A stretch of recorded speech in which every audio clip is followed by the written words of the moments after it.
Hey, what's up guys, Adam here at Speed Science. Hey, just a little bit of an update on Project X. The vision, or what I'd originally planned for the car, is almost complete, but there was one more part that I've had sitting on the shelf here for jeepers, maybe about 8 months or so, just waiting for the hatch to be complete, and then that could go on. And as you see in our last video, the hatch is all done, and Mark from Herbert Fabrication, just opposite our warehouse here, I believe just arrived a couple of minutes ago to start work on that. In fact, I can hear him out the back there. So come with me, let's have a look and see what he's doing, and this will kind of close off the Project X chapter in terms of its non-turbo form. If you haven't looked at some of our previous videos, have a look. We do have a turbo kit to go on, but this is kind of the end of stage one, if you like, of the car build about 8 years later. So anyway, let's come have a little look.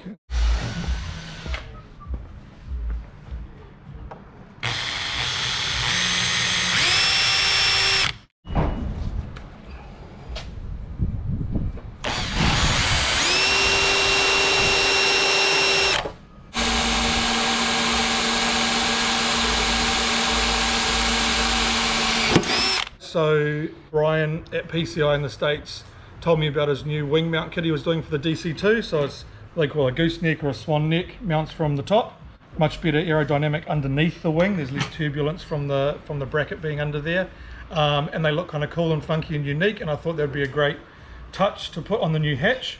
So we've got Mark here at Herbert Fabrication, who's just directly opposite our location here, helping with the install. Obviously we've got to get the end plates on, get everything bolted up.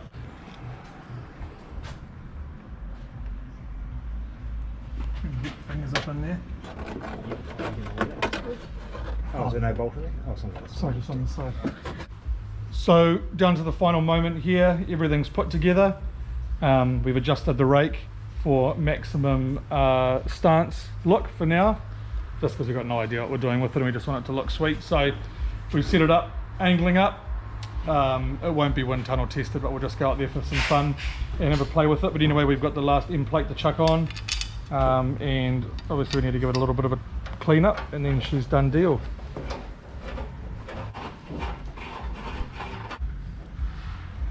We are all about the bling here at Speed Science, so I do just have to draw your attention to the titanium fender washers, Speed Factory units. They are beautiful.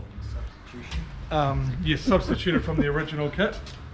Brian, we love your work, but titanium is nice. So the spoiler's all put together. I think it looks pretty choice. Definitely as good as I hoped, maybe even better. We're going to go for a drive. We're going to get some rolling shots, see what it looks like on the street. And because I'm a sucker for punishment, I've got a new project that I've just purchased to go along with all the others. So we're going to go have a look at that. It's at my buddy Colin's workshop, Butler Automotive. So come along for a ride and we'll go for a drive.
So we've made it to Butler Automotive, otherwise known as JDM Garage.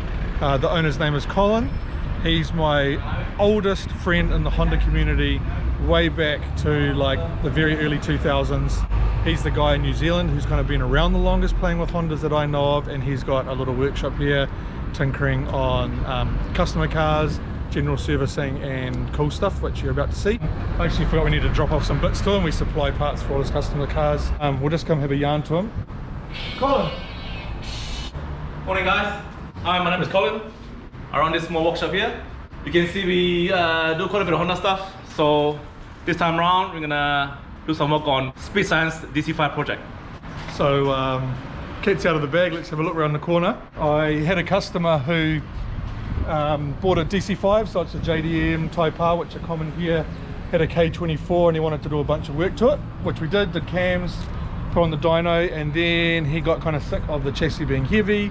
Obviously the DC5 doesn't handle that good, and he wanted to do a K-swap, so he ripped all the running gear out of his DC5 and he bought an EG, and he kind of asked me if I knew anyone who was keen on a DC5 shell, and I didn't, but then I decided I was, and so we did a bit of a deal. So a tow truck dropped that off at Colin's place last weekend, so we'll just run you through it. Obviously the running gear is all missing, but that's fine because I've got a whole bunch in my workshop which will feature on a different video. Some Voxy 28Ns, obviously it's JDM, so it's got all the Brembos. The wheels need a bit of a paint, but they've had a refurb.